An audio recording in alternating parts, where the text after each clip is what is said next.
განვაგრძოთ ბავშვებო ჩვენი შემდეგი მოთხრობა იქნება თანაგრძნო.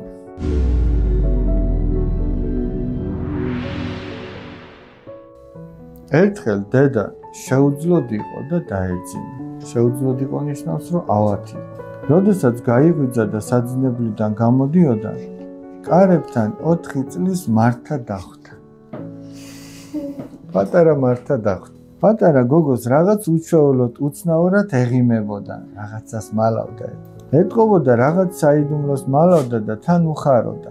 ნახეთ, უხაროდა, აი ამას დააკვირდით, მერე გაგახსენებთ. რაღაცას მალავდა და ეხა ის სამი ძმა რომ მალავდა რაღაცას, უხაროდა, ხო არ უხარო, იმიტომ რომ ცუდი რამე ჩაიდინდა. და რადგან ამას უხაროდა, რომ მალავდა რაღაც, ესე იგი რაღაც კარგი ჩაიდინდა. დედა მართას მოეფერა, შემდეგ ოთახში შეავლო თვალი. სხვა ბავშვებიც რომ დაენახა და უცბად რას ხედავს. ახლაღა მიხვდა, თუ რატომ ეღიმებოდა მართას. სახლი დასუფთავებული, დაალაგებული იყო, ჭურჭელი დარეცხილი, მაგი და ალაგებული. ახლა მაგიდასთან მართას დაძმა მეცადინეობდა და ერთმანეთში რაღაცას ჩურჩულებდნენ. გახსოვს სკოლიდან რომ დავბრუნდით, მართამ ცოცხი რომ შეინახა, ეტყობა სახლი თვითონ დაგავა, რომ დედა გაეხარებინა. დედა სუფთა სახლზე მეტად, იცი რა უხარია ჩემო მარიამ? რა იოანე, რა უხარია? ის რომ მართას გვერდში დგომა და თანაგრძნობა დაინახა. ადამიანის თანაგრძნობა დიდი ღირსებაა. თანაგრძნობა რა არის იოანე? თანაგრძნობა ის არის, ჩემო მარიამ, რომ ერთი ადამიანი მეორეს ადგილზე წარმოიდგენს საკუთარ თავს და ისე მოექცევა, როგორც თვითონ გაეხარდებოდა, რომ მოქცეოდნენ. ჩვენც ხომ შეგვიძლია დედას გახარება? კი, უფლის შეწევნით შეგვიძლია მარიამ თანაც არა მარტო დედის, არამედ სხვებისაც. ადამიანს რაც უფრო მეტი ადამიანის თანაგრძნობა შეუძლია, მით უფრო ღირსეული ადამიანია. დედასაც სწორედ ამიტომ უხარია მარიამ. დაველოდოთ მომენტს, რომ არ გამოგვეპაროს. დღეს მართამ თანაუგრძნო დედას. ვინ იქნება ხვალ? მასაკ ის იქნება მთავარი, რომ მართა ისეთი კარგი გოგო, რომ დედას თანაგრძნობა გაუზიარა. მართამ ისეთი კარგი საქციელი გააკეთა, რომ ბავშვები ფიქრობდნენ შემდეგში ვინ გააკეთებს კარგ საქციელს. რატო ეღიმებოდა და რატო უხაროდა მართას? იმიტომ რომ კარგი საქციელი გააკეთდა. ადამიანი კარგ საქციელს გააკეთებს. გულში ესე იგი სიხარული იბადება. გესმით, აი მაგაზია მთელი ამბავი.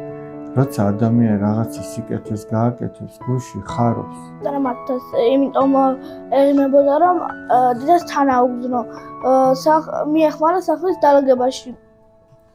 უბრალოდ თვითონ დაულაგა სახლი და როდესაც გაიღვიძა, დედა გაახარა და თანაუგრძნო. ეს იმიტომ უხაროდა, რომ დედა გაახარა და კარგი საქციელი გააკეთა.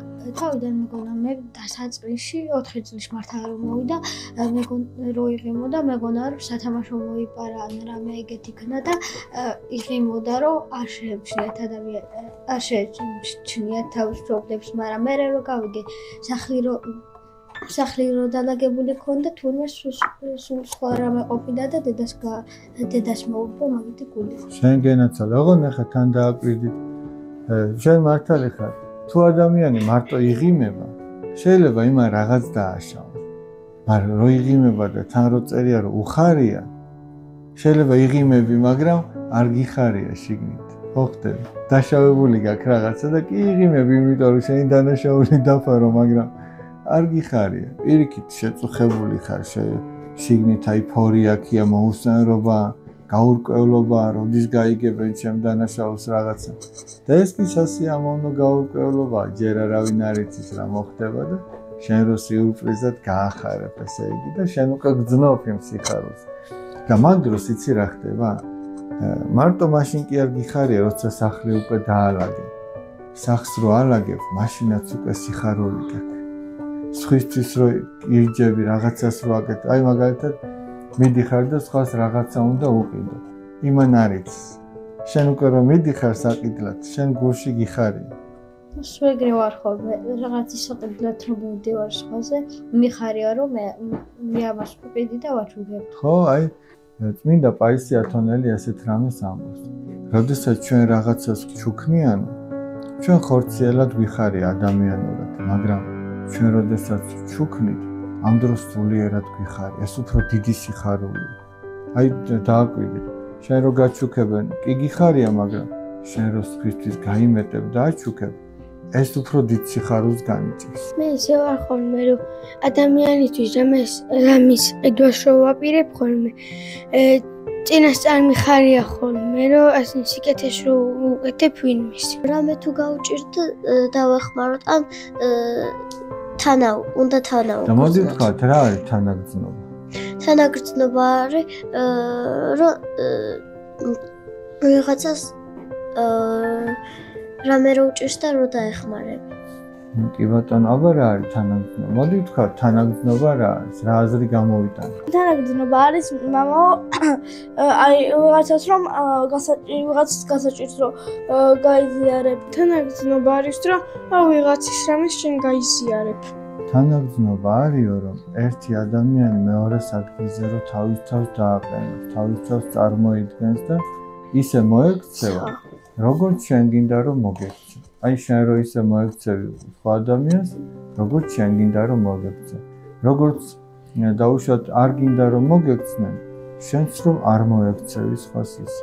აი გარე ყველაზე მთავარი.